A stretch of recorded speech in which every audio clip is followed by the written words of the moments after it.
Welcome back to News Jet update. चलिए देखते हैं झारखंड की 25 फटाफट बड़ी खबरों को। इससे पहले आप झारखंड के किस जिले से न्यूज को देख रहे हैं हमें कमेंट बॉक्स में जरूर बताएं। साथ ही डेली अपडेट रहने के लिए आप हमारे चैनल को सब्सक्राइब कर बेल आइकन को दबाना बिल्कुल ना भूलें। पहली बड़ी खबर, कार्मिक विभाग ने जारी किया राज्य प्रशासनिक सेवा के अधिकारियों के एपीआर का शेड्यूल। कार्मिक प्रशासनिक और राजभाषा विभाग ने झारखंड प्रशासनिक सेवा के अधिकारियों के कार्य के आकलन के लिए वार्षिक प्रदर्शन मूल्यांकन रिपोर्टिंग का शेड्यूल जारी किया है। राज्य प्रशासनिक सेवा के अधिकारियों के एपीएआर ऑनलाइन अपलोड करने की समय सीमा 15 नवंबर है, जबकि रिपोर्टिंग अधिकारियों द्वारा ऑनलाइन मूल्यांकन की समय सीमा 30 नवंबर की समय सीमा रखी गई है। वहीं समीक्षा पदाधिकारियों द्वारा मूल्यांकन के लिए अंतिम तिथि 15 दिसंबर है। ऑनलाइन मूल्यांकन के लिए स्वीकृति की समय सीमा 31 दिसंबर तक है। राज्य प्रशासनिक सेवा के अधिकारियों को वर्ष 2016-17, 2017-18, 2018-19, 2019-20 और 2020-21 के लिए अपना एपीआर अपलोड करना है। अगली बड़ी खबर, पीएम मोदी ने किया गति शक्ति योजना का शुभारंभ, बोले आत्मनिर्भरता का संकल्प होगा पूरा। प्रधानमंत्री नरेंद्र मोदी ने बुधवार को मेगा गतिशक्ति मास्टर प्लान योजना का अनावरण किया। मल्टी मॉडल कनेक्टिविटी के लिए समग्र योजना को संस्थागत रूप देकर विभिन्न एजेंसियों के बीच समन्वय की कमी के मुद्दे के समाधान के लिए पीएम गतिशक्ति परियोजना की शुरुआत की गई। इस अवसर पर अपने संबोधन में पीएम मोदी ने कहा कि हमारे देश में इंफ्रास्ट्रक्चर का विषय ज्यादातर राजनीतिक दलों की प्राथमिकता से दूर रहा है। ये उनके घोषणा पत्र में भी नजर नहीं आता। अब तो ये स्थिति आ गई है कि कुछ राजनीतिक दल देश के लिए जरूरी इंफ्रास्ट्रक्चर के निर्माण पर आलोचना करने में गर्व करते हैं। अगली खबर, झारखंड कोरोना अपडेट। राज्य में पिछले 24 घंटे में मिले 14 नए कोरोना संक्रमित। ये 14 संक्रमित राज्य के 4 जिलों में मिले हैं, जिनमें सबसे अधिक रांची में 7, बोकारो में 4, पूर्वी सिंहभूम में 2 और रामगढ़ में 1 नए कोरोना संक्रमित मिले हैं। वहीं पिछले 24 घंटे में राज्य भर में 8 मरीज स्वस्थ होकर घर लौटे हैं, जिनमें बोकारो से 1, पूर्वी सिंहभूम से 2, रांची से 5 कोरोना संक्रमित ठीक होकर घर लौटे हैं। कुल सक्रिय केस की बात करें तो राज्य के 13 जिलों में अब सक्रिय केस के मामले बढ़कर 126 हो गई है, जिनमें बोकारो में 6, चतरा में 3, देवघर में 3, धनबाद में 7, पूर्वी सिंहभूम में 29, जामताड़ा में 4, खूंटी में 4, लोहरदगा में 2, पाकुड़ में 1, रामगढ़ में 5, रांची में 55, सरायकेला में 3 और पश्चिमी सिंहभूम में 3 सक्रिय मामले रह गए हैं। अगली खबर, मौसम अपडेट। रहे सावधान, 3 दिन वज्रपात की आशंका, यहां पड़ेगा प्रभाव। दुर्गा पूजा के दौरान झारखंड के कई जिलों में बारिश हो सकती है। 3 दिन ठनका गिरने के संकेत भी हैं। आने वाले 4 से 5 दिनों में तापमान में कोई बड़े बदलाव की संभावना नहीं है। यह जानकारी रांची एयरपोर्ट स्थित मौसम केंद्र के वैज्ञानिक ने 13 अक्टूबर को जारी बुलेटिन में दी है। इसके मद्देनजर लोगों को सावधान रहने की जरूरत है। हवा के रुख के कारण मौसम में बदलाव भी आ सकता है। केंद्र के मुताबिक 14 अक्टूबर से कहीं कहीं हल्की बारिश भी होगी। इस दिन देवघर, धनबाद, दुमका, गिरिडीह, गोड्डा, जामताड़ा, पाकुड़, साहेबगंज, पूर्वी सिंहभूम, पश्चिमी सिंहभूम, सिमडेगा, सरायकेला, खरसावां आदि जिलों में हल्की बारिश होने की संभावना है। वहीं 15 अक्टूबर को रांची, बोकारो, गुमला, हजारीबाग, खूंटी, रामगढ़, पूर्वी सिंहभूम, पश्चिमी सिंहभूम, सिमडेगा, सरायकेला, खरसावां जिलों में बारिश संभव है। इन जिलों के कुछ इलाकों में वज्रपात होने की भी आशंका है। अगली बड़ी खबर, छत्तीसगढ़ के मुख्यमंत्री ने राष्ट्रीय आदिवासी नृत्य महोत्सव में शामिल होने के लिए सीएम हेमंत सोरेन को दिया न्योता। मुख्यमंत्री हेमंत सोरेन को छत्तीसगढ़ के मुख्यमंत्री भूपेश बघेल ने पत्र के माध्यम से आगामी 28 अक्टूबर से 1 नवंबर तक छत्तीसगढ़ सरकार द्वारा आयोजित राष्ट्रीय आदिवासी नृत्य महोत्सव 2021 में सम्मिलित होने के लिए आमंत्रित किया है। कांके रोड, रांची स्थित मुख्यमंत्री के आवासीय कार्यालय में मुख्यमंत्री हेमंत सोरेन से विधायक एवं संसदीय सचिव छत्तीसगढ़ शासन विनोद चंद्राकर ने मुलाकात की। मुख्यमंत्री से मिलकर चंद्राकर ने कार्यक्रम में शामिल होने का आमंत्रण पत्र दिया। अगली बड़ी खबर, भाषा व जातीय आधार पर भेदभाव कर रही हेमंत सरकार, कृषि मंत्री। बिहार सरकार के कृषि मंत्री अमरिंदर प्रताप सिंह ने झारखंड सरकार पर हमला करते हुए कहा कि सरकार लोगों के साथ संवेदनशील नहीं है, भाषाई व जातीय आधार पर भेदभाव कर रही है। वे बुधवार को सर्किट हाउस में आयोजित प्रेस वार्ता में बोल रहे थे। उन्होंने जेपीएससी परीक्षा के मुद्दे पर सरकार की ओर से हिंदी समेत अन्य बिहार के भाषा को हटाने की निंदा की। उन्होंने कहा कि किसान आंदोलन विपक्षी पार्टी की ओर से चलाई जा रही है। यह एक एजेंडा है, उसमें कोई किसान नहीं है। राजनीतिक एजेंडा के तहत किसानों को बदनाम किया जा रहा है। भारत बंद के दौरान कोई किसान नहीं थे, केवल राजनीतिक पार्टी के नेता व कार्यकर्ता शामिल थे। अगली बड़ी खबर लखीमपुर हिंसा के विरोध में माओवादियों ने 17 अक्टूबर को झारखंड समेत 4 राज्यों में बुलाया बंद। प्रतिबंधित नक्सली संगठन भाकपा माओवादी ने पिछले दिनों उत्तर प्रदेश के लखीमपुर में हुई हिंसा मामले पर बिहार, झारखंड, उत्तरी छत्तीसगढ़ और उत्तर प्रदेश में बंद की घोषणा की है। बंद को देखते हुए झारखंड पुलिस ने अलर्ट जारी कर दिया है। रेलवे और झारखंड पुलिस सतर्क हो गई है। झारखंड पुलिस ने सभी जिलों के एसपी को सतर्कता के लिए दिशा निर्देश जारी किया है। पुलिस मुख्यालय ने जिले के सभी एसपी को अलर्ट रहने और अति संवेदनशील क्षेत्रों में गश्ती बढ़ाने का निर्देश दिया है। निर्देश के बाद जिलों के एसपी ने सभी जवानों को चौकस रहने और अति संवेदनशील इलाकों में दिन भर गश्ती तेज करने का निर्देश दिया है। अगली बड़ी खबर, झारखंड शैक्षिक परिषद की किताबें बाजार में बिक्री के लिए होगी उपलब्ध। झारखंड शैक्षिक अनुसंधान एवं प्रशिक्षण परिषद की पाठ्य पुस्तकें बाजारों में भी अब बिक्री के लिए उपलब्ध होगी।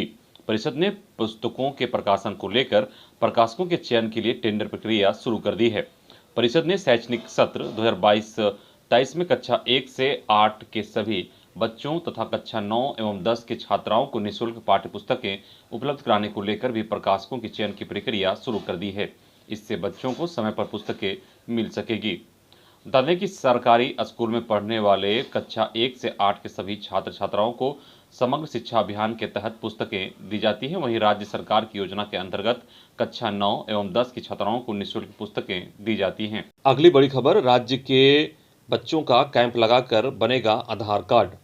राज्य के सरकारी स्कूलों के वैसे बच्चे जिनका अब तक आधार कार्ड नहीं बन सका है, उनका कैंप लगाकर आधार कार्ड बनाया जाएगा। दुर्गा पूजा के बाद जिलों को आधार कार्ड बनाने के लिए कैंप लगवाने की व्यवस्था करने का निर्देश दिया गया है। इसके लिए सभी जिला शिक्षा अधीक्षकों को जिम्मेदारी दी गई है। वे अपने जिलों के वैसे छात्र छात्राएं जिनका आधार कार्ड नहीं बन सका है और आधार नंबर बैंक खाते से लिंक नहीं हुआ है, उसे सुनिश्चित कराएंगे। इसके लिए विद्यालय के प्रधानाध्यापक, शिक्षक से लेकर विद्यालय प्रबंधन समिति के सदस्य अभिभावकों से संपर्क करेंगे और पूरा कराएंगे। वहीं राज्य के स्कूलों में हर शनिवार को होगा क्विज। राज्य के सरकारी स्कूलों में अब हर शनिवार को क्विज प्रतियोगिता होगी। प्रदेश में 6ठी से 12वीं तक के स्कूलों में ऑफलाइन कक्षाएं शुरू हो चुकी है। इसकी वजह से ऑनलाइन क्लास प्रभावित हुई है। ऑफलाइन क्लास शुरू होने के पूर्व जहां 11 लाख छात्र छात्रा हर सप्ताह क्विज से जुड़ते थे, वहीं अब 7 लाख से भी कम छात्र छात्राएं इससे जुड़ पा रहे हैं। इस पर स्कूली शिक्षा और साक्षरता विभाग के सचिव राजेश कुमार शर्मा ने झारखंड शैक्षिक अनुसंधान और प्रशिक्षण परिषद को निर्देश दिया है कि हर सप्ताह ऑनलाइन होने वाला क्विज अब ऑफलाइन भी स्कूलों में लिया जाए। इससे जो छात्र छात्राएं स्कूल में रहेंगे वे क्विज में भाग ले सकेंगे। इसमें वे चर्चा भी कर सकेंगे और अच्छे से सीख भी सकेंगे। आज जारी होगा बीएड का मेरिट लिस्ट। झारखंड संयुक्त प्रतियोगिता परीक्षा परिषद की ओर से 14 अक्टूबर को प्रदेश के बीएड कॉलेजों में नामांकन के लिए मेरिट लिस्ट जारी की जाएगी। यह फाइनल मेरिट लिस्ट होगी। इससे पहले 9 अक्टूबर को परिषद की ओर से औपबंधिक मेधा सूची जारी की जा चुकी है। इसमें शामिल छात्रों को 10 से 12 अक्टूबर तक अपने आवेदन की त्रुटियों व अंक पत्र में संशोधन का अवसर दिया गया था। 14 की शाम तक फाइनल मेरिट लिस्ट जारी होगी। इस लिस्ट के आधार पर छात्रों के नामांकन के लिए काउंसलिंग। अगली बड़ी खबर, वैज्ञानिक सहायक की बहाली का फिर निकलेगा विज्ञापन, नियमावली में होगा संशोधन। जानकारी के मुताबिक राज्य विधि विज्ञान प्रयोगशाला में 66 वैज्ञानिक सहायकों की बहाली के लिए झारखंड राज्य कर्मचारी चयन आयोग से निकला विज्ञापन पिछले 2 दिनों के भीतर ही रद्द हो चुका है। नियमावली में फेरबदल होना है और स्थानीय प्रतिभागियों को अवसर देना है। राज्य सरकार के आदेश पर नवरात्र के बाद ही नियमावली में संशोधन किया जाना है। यह कार्य शीघ्र होना है क्योंकि नियमावली में संशोधन के तुरंत बाद ही वैज्ञानिक सहायक के लिए फिर से विज्ञापन निकलना है। यह इसलिए क्योंकि अगले 6 महीने के भीतर SFSL को समृद्ध और आत्मनिर्भर बनाने का लक्ष्य रखा गया है। अगली बड़ी खबर, पूजा पंडालों में उमड़ रही भीड़, वैदिक मंत्रोच्चार के साथ हुई मां महागौरी की पूजा। नवरात्रि के 8वें दिन अष्टमी को शहर भर में धूमधाम से मां महागौरी की पूजा की गई। पूजा के लिए सुबह से ही पंडाल तथा मंदिरों में महिला भक्तों की भीड़ लगी थी। कोरोना के बावजूद लोगों में आस्था के प्रति उत्साह देखते ही बन रहा था। पंडाल व मंदिरों में पुष्पांजलि के लिए काफी संख्या में महिलाएं पहुंची थी। सभी ने बारी बारी से पूजा व पुष्पांजलि दी। इस दौरान कमेटी के लोग सभी दिशा निर्देश का पालन करवा रहे थे। पंडालों में ढाक व शंख की ध्वनि दूर दूर तक सुनाई दी। पंडितों के वैदिक मंत्रों के मंत्रोच्चार की ध्वनि पूरे वातावरण को भक्तिमय बना दिया। इधर कलश स्थापना के साथ ही आदिवासी मनाते हैं विषहरी पूजा, मां दुर्गे के प्रति रखते हैं पूरी आस्था। नवरात्रि में मां दुर्गे की साधना का दिन है। 9 दिनों में लोग पूरी भक्ति भाव से शक्ति की देवी मां दुर्गे की आराधना करते हैं। इन 9 दिनों में आदिवासी समाज भी आराधना में जुटा रहता है। आदिवासी समाज इस वक्त विषहरी पूजा करते हैं। 9 दिनों तक गुरु के सानिध्य में उनके अनुयायी जंगल में जाकर उन जड़ी बूटियों की खोज करते हैं जिससे विष या अन्य गंभीर बीमारी का इलाज हो सके। 10वें दिन विजयादशमी को गुरु के साथ उनके अनुयायी मां दुर्गे के समीप पहुंचकर उन जड़ी बूटियों को मां के चरणों में रखते हैं और यह प्रार्थना करते हैं कि मां आगे की दिशा आप ही बताएं। गिरिडीह में भी आदिवासी समाज इस पूजा में जुटा है। आदिवासी गांवों के अलावा मुख्य सड़कों पर भी आदिवासी समाज के लोग परंपरागत वेशभूषा में देखे जा सकते हैं। वहीं पंच मंदिर पहुंचे हेमंत सोरेन, लिया माता का आशीर्वाद। शारदीय नवरात्र के 8वें दिन महाअष्टमी के अवसर पर मुख्यमंत्री हेमंत सोरेन रांची के हरमो स्थित पंच मंदिर दुर्गा पूजा पंडाल पहुंचे। मुख्यमंत्री ने वहां शीश झुकाकर माता रानी का आशीर्वाद लिया। मुख्यमंत्री ने मां दुर्गा से झारखंड वासियों की सुख, समृद्धि, शांति एवं खुशहाली की कामना की। मुख्यमंत्री ने प्रार्थना की कि मां दुर्गा सभी को कोरोना संक्रमण से बचाए, राज्य में अमन, चैन और शांति का माहौल बना रहे। मुख्यमंत्री ने राज्यवासियों को दशहरा पर्व की शुभकामनाएं दी। बढ़ते हैं अगली बड़ी खबर की ओर। साहेबगंज उपायुक्त बने किसान, हसुआ लेकर खुद काटी धान की फसल। साहेबगंज उपायुक्त राम निवास यादव ने बरहेट में धान की कटाई की। उपायुक्त ने करीब 1 बोझा धान की कटाई कर दी। इसके बाद मुस्कुराते हुए महिला मजदूरों और किसानों से कहा, किसान का बेटा हूं, खेती समझ में आती है। इसके बाद किसानों की बातें सुनी, फिर धान अधिप्राप्ति के लिए प्रेरित किया। कहा, लैंपस के माध्यम से धान बेचे, उचित मूल्य दिया जाएगा। अगली बड़ी खबर, रांची के 2 पूजा समितियों को नोटिस जारी, 24 घंटे के अंदर स्पष्टीकरण का आदेश। रांची के 2 दुर्गा पूजा समितियों पर जिला प्रशासन ने बुधवार को कार्रवाई की है। सरकार की ओर से जारी दिशा निर्देशों के उल्लंघन पर पूजा समितियों पर कार्रवाई की गई है। इन दोनों पूजा समितियों को जिला प्रशासन द्वारा नोटिस जारी किया गया है। दोनों पूजा समितियों को अनुमंडल पदाधिकारी सदर की ओर से नोटिस जारी किया जाएगा। वहीं दोनों पूजा समितियों को 24 घंटे के अंदर स्पष्टीकरण देने का भी आदेश दिया गया है। बता दें कि जिला प्रशासन की ओर से डोरंडा 56 सेट सार्वजनिक दुर्गा पूजा समिति और लोअर चुटिया युवक संघ दुर्गा पूजा समिति को नोटिस दिया गया है। इन दोनों दुर्गा पूजा समितियों द्वारा पूजा पंडाल का सार्वजनिक उद्घाटन कार्यक्रम आयोजित किया गया था, जो कि कोविड-19 से बचाव के लिए सरकार द्वारा जारी किए गए दिशा निर्देशों का स्पष्ट उल्लंघन बताया।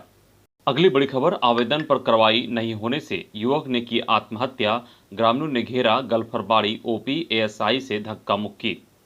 आवेदन पर कार्रवाई न होने से युवक के खुदकुशी करने पर मंगलवार को स्थानीय लोगों का गुस्सा फूट पड़ा। नाराज लोग निरसा इलाके में गल्फरबाड़ी ओपी पहुंच गए। यहां ग्रामीणों ने गल्फरबाड़ी ओपी को घेर लिया। रेप की कोशिश मामले में आरोपियों की गिरफ्तारी की मांग को लेकर लोगों ने ताबड़तोड़ शुरू कर दी और 100 रखकर धरना शुरू कर दिया। हालात को संभालने पहुंचे एएसआई से धक्का मुक्की भी की गई। ग्रामीणों ने बताया कि 1 माह पूर्व 11 कुंड पानी टंकी निवासी सुजीत उर्फ मंटू दुबे के साथ उसके चचेरे भाई रंजीत दुबे और उसके दोस्त संदीप रजक का झगड़ा हुआ था। इसमें दोनों पक्षों की ओर से गल्फरबाड़ी ओपी में एफआईआर दर्ज कराई गई थी। मंटू की पत्नी ने रंजीत और संदीप पर रेप का केस भी आरोप लगाया था, लेकिन आरोपियों की गिरफ्तारी नहीं की गई।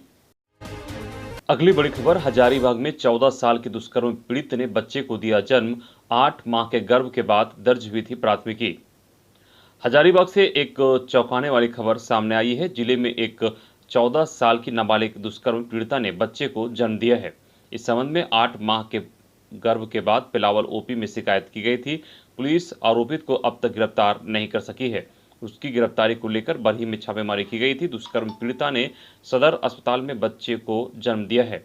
एसपी स्वयं इस मसले पर निगरानी रखे हुए हैं। अगली बड़ी खबर, नीति आयोग की रैंकिंग में रामगढ़ और लातेहार बन गए देश के सबसे पिछड़े जिले, विकास के पैमानों पर हुए फेल। नीति आयोग ने देश के 112 अति पिछड़े आकांक्षी जिलों की ताजा डेल्टा रैंकिंग जारी की है। इसमें झारखंड के रामगढ़ जिले को विकास के विभिन्न पैमानों पर देश का सबसे पिछड़ी जिला आंका गया है। उसे 112वीं रैंक मिली है। रैंकिंग में दूसरे सबसे पिछड़े जिले का खिताब झारखंड के ही खाते में आया है। लातेहार जिले को इस रैंकिंग में 111वां स्थान मिला है। यह रैंकिंग जुलाई-अगस्त में हुए सर्वे के आधार पर जारी की गई है। हालांकि इसके पहले हुए सर्वे में रामगढ़ जिला टॉप रैंकिंग जिला की सूची 22वें और लातेहार 13वें स्थान पर था। जाहिर है, हाल के दिनों में इन जिलों में विकास की योजनाओं पर कार्यान्वयन की गति धीमी पड़ेगी।